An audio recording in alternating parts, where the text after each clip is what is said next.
transition and do a safe inauguration. And the American people deserve nothing less. And I'm looking forward today to hear about the efforts. We're deploying the full resources of the federal government to ensure that both of those occur. And I look forward to the details of those efforts. And let me just say to each and every one of you, it's been my great honor to serve as your vice president. And should this be the last time that we're together, let me extend my gratitude to each one of you for your service as well. Our aim here, the American people can be confident, is that we're going to ensure that we have a safe inauguration, that President-elect Joe Biden, Vice President-elect Kamala Harris are sworn in as the new President and Vice President of the United States in a manner consistent with our history, with our traditions, in a way that gives honor to the American people and to the United States. So with that, Acting Secretary Gaynor, your thoughts on our preparations. Good afternoon, Mr. Vice President, and welcome back to the FEMA headquarters. It's always great to have you here in the House. Thank you. Sir, following the events of January 6th, I know we have all concerns, deep concerns regarding the safety of the upcoming inauguration.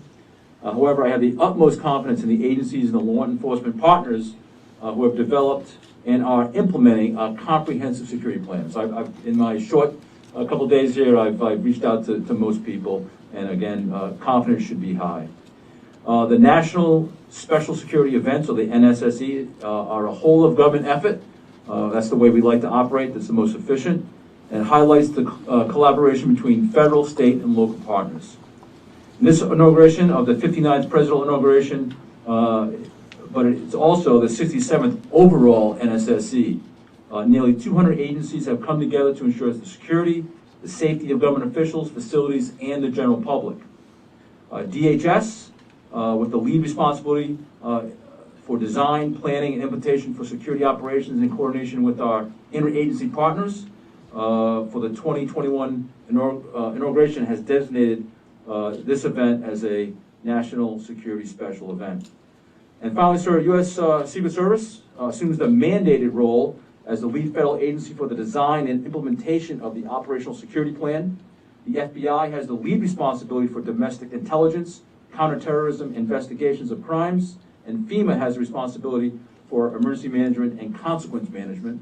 And so with that, I'm going to pass it to Director Murray of the U.S. Secret Service. Thank you, sir. Thank you, Mr. Vice President. I appreciate the opportunity to talk to you about the extent and the depth of our inaugural security planning. It's been going on for many, many months now. As the Acting Secretary mentioned, this is an NSSE, the 67th. NSSEs are born out of experiences like we all endured back in 1996 down in Atlanta with the bombing there. It was recognized by congressional leadership and then President Clinton that there was a gap in the coordination between federal, state, and local organizations when it came to security planning and crisis response. So, in an effort to remedy that situation, there was a bit of legislation, and we wound up with this NSSE model we've been employing for about 22 years now.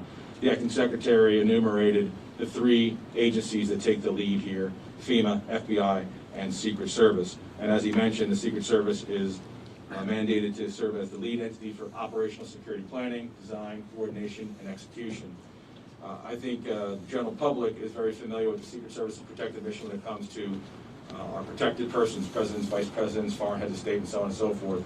But with NSSEs, we're talking about ensuring the safety and security of everyone: the general public, members of Congress, staff, anybody that's associated with the event. So, interesting to point out, make sure the general public's aware of that.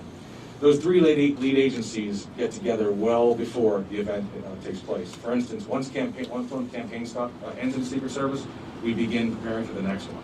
That includes getting ready for the next inaugural. So it's fair to say that we've been talking and thinking about this inaugural for more than 3 years now. Last May, those three agencies got together and they stood up what's called an executive steering committee, which serves as a unified command. At that point, they're joined by a number of key agencies here in D.C. Too many to mention, but here in D.C., we're talking about Metropolitan Police Department, U.S. Capitol Police, a number of elements from the Department of Defense, and the list goes on. That unified command then goes ahead and identifies critical areas for the event, and they establish subcommittees to focus on different mission requirements. There's more than 24 for this inaugural, I won't list them all, but probably pertinent of interest would be, we have subcommittees regarding civil disturbance. We have another one regarding crowd management, a separate one concerning airspace security, and the list goes on and on. Those 28 subcommittees report to the Executive Steering Committee. Those are your planners. What's represented there, sir, starting back in May, is more than 100 agencies and many hundreds of professionals in law enforcement, military, and the intelligence field. The Acting Secretary mentioned this is the 67th since 1998. It's also important to note that half of those 67 took place right here in the National Capital Region. And that really serves to underscore the long-standing partnerships and the very, very deep collective experience all these agencies have in securing these very critical national events here in the National Capital Region. I imagine the question in everybody's mind is, why is it we think that what happened on January 6th can't happen again next week? And I would point very keenly to the level of planning and coordination we've been carrying out for more than 9 months. We are highly confident in our security plan, but we are always wide-eyed and sober and looking to capitalize on lessons learned. So of course, we're taking a look at the events next week to ensure that we've covered down. I think another way to answer that question is, what programs and measures do we already have in place that would have prevented something like that from happening? Our perimeter is expansive. It basically covers most of downtown Washington, D.C. It's effectuated by many, many miles of hard fence, and is supported by many, many thousands of law enforcement and National Guard personnel. The National Guard has been extremely supportive in this regard. We're very mindful that they have a mission beyond the National Capital Region, and we're working with the General and his staff to ensure that we don't deplete all the various states of what they might need over the coming days. And with that said, sir, I'll turn over to General Hokinson for his comments. Thank you. Thank you, Jim. General. Thank you, Vice President Pence, for the opportunity to cover what our National Guard troops are doing in support of district and federal authorities and around the nation. Right now, we have approximately 7,000 National Guard soldiers and airmen on the ground in support of the federal lead agency, and we're building to 21,000 for the upcoming inauguration. They're under the command and control of Major General William Walker, the Commanding General of the D.C. National Guard, and they're providing security, communications, logistics, and coordination with all supported agencies. For the safety of all involved and in close coordination with the agencies we're supporting, our Guard members are armed and equipped commensurate with the missions they've been asked to do. This is what we do, and we're trained to do it. As always, our first priority is to protect people and property and the safety and well-being of our National Guard personnel and their families. I visit with these men and women every night, and they understand the importance of this mission. They are also proven, prepared, and proud to do their part to ensure a peaceful and safe inauguration of our 46th Commander-in-Chief. In addition, we're working closely with our adjutants general across the nation to ensure they have the personnel and equipment to meet any requirements in their communities. This includes the response to COVID-19, support to Operation Warp Speed, and any new requests for assistance. As you may be aware, the forefathers of today's National Guard were present for the inauguration of George Washington, and we've been part of every inauguration since. This support is made possible by our governors and their adjutants general, who have met every request we've asked of them. Lastly, I would like to thank our National Guard service members and the families and employers who make their service possible. While the last 12 months have been unprecedented, we continue to respond to every mission, both here at home and overseas, living true to our motto, always ready, always there. Thank you. Thank you, General. Chris? Mr. Vice President, just as we're doing with our investigation into last week's violent activities at the Capitol, we're bringing our aggressive operational capabilities and deep investigative and intelligence expertise to next week's inauguration. So, as Director Murray said, while the Secret Service takes the lead in inaugural security, the FBI is the lead federal agency for crisis response, for counterterrorism investigations, and intelligence analysis. And in that vein, as Director Murray said, we've been planning for months and months on this, which is part of what I think gives us the confidence that we have. At the FBI, we've set up a national command post at FBI headquarters, as well as a command post in our Washington field office, which I know you've visited before and you would recognize, as well as we're having command posts in all 56 of our field offices.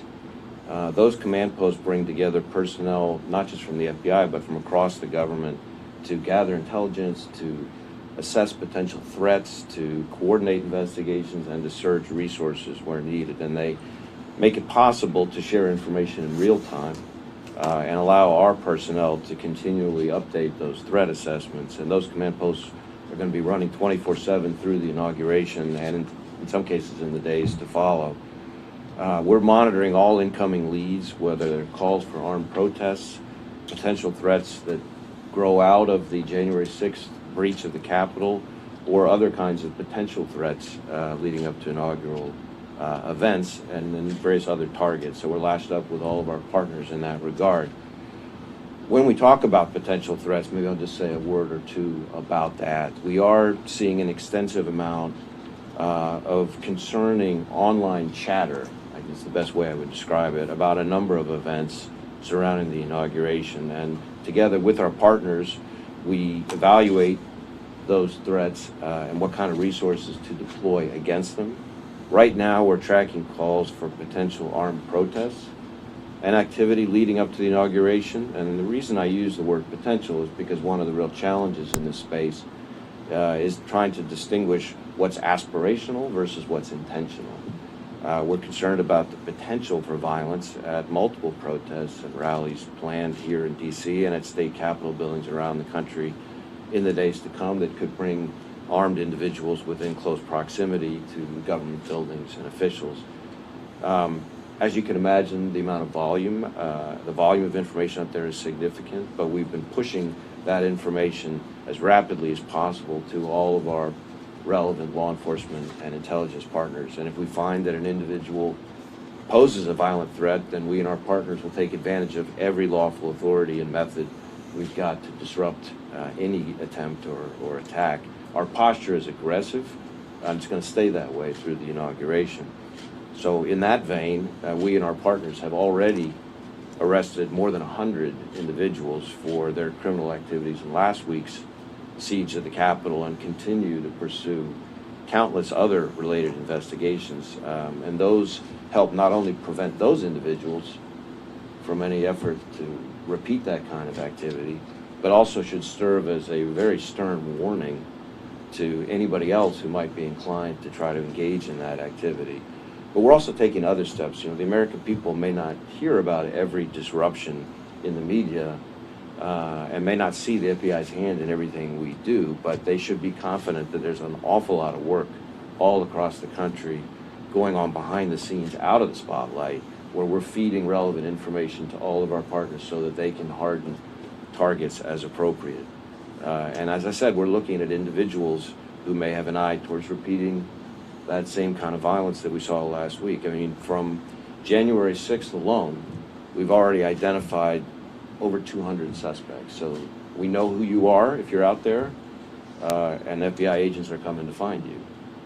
My advice to people who might be inclined to follow in the footsteps of those who engaged in the kind of activity that we saw last week is stay home. Look at what's happening now to the people who were involved in the Capitol siege, wherever they scattered to, whether it was Memphis, Phoenix, Dallas, Honolulu. What they were finding is we've got FBI agents tracking them down and arresting them. And if I were those people, you don't want to be the ones that have FBI agents knocking on your door at 6 a.m. So anybody who plots or attempts violence in the coming week should count on a visit. So together with our partners here in the district and across the country, we're going to be doing everything we can to ensure a smooth transition of power in the days to come. This is a team effort, and I'm really proud of the team that you have assembled here. Well, thank you, Director Wray. Thank you for the FBI's aggressive posture on bringing to justice those who desecrated the seat of our democracy last week. And leaning into investigations about any potential threats surrounding our inauguration. I'm truly grateful to the men and women of the FBI. General Hokanson, let me also convey to you a gratitude, I know, of our entire administration and the American people for the citizen soldiers who are here in our nation's capital today and their families. I hope you'll convey to them just how proud and grateful the American people are for the work they have done and that the work they'll do in the historic days ahead. And to Director Murray, thank you very much. I know the U.S. Secret Service is in the lead, but you sharing that literally dozens and dozens of coordinated multi-agency events have taken place successfully, safely here in our nation's capital gives great encouragement to us and to any American that would be looking on today. And to the acting secretary, thank you for FEMA's role in all of this important work. And I look forward to a further discussion. But I want to say to each and every one of you, on behalf of the president and on behalf of the nation, to remain vigilant. The American people deserve a safe inauguration on January 20th. And I encourage you to convey to all of the members of your teams to continue to lean forward to ensure that we achieve just that. And I welcome the words of confidence. I think, Secretary Gaynor, you said confidence is high. The American people can be confident that our administration will continue to work every day between now and January 20th to ensure an orderly transition. And we'll continue to work with all of the agencies represented here and the tens of thousands of men and women that are working around the clock to ensure a safe inauguration for our president-elect, for our vice president-elect, and for all of the American people. They deserve nothing less. And I thank you for your efforts. Thank you all.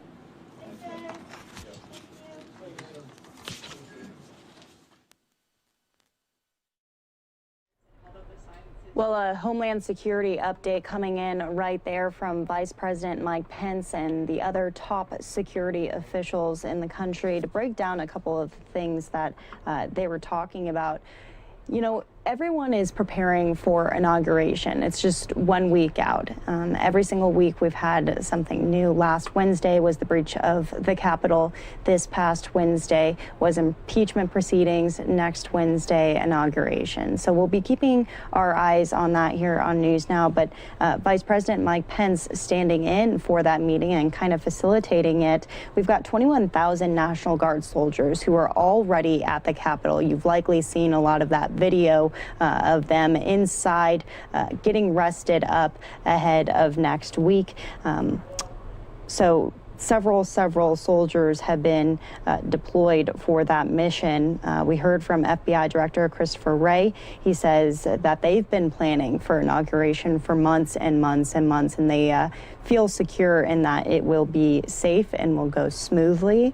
They said that Christopher Wray said that they've been tracking calls for potential armed protests, and a lot of these have been online. We've seen that from what happened on January 6th as well. A lot of the investigations are coming off of social media. So that's an interesting aspect that the FBI has kind of had to shift their investigation into. We heard from the FBI earlier this week also about the investigation that is underway and how many arrests they have made. They said that they've made 100 plus arrests in that January 6th siege and expect to have more.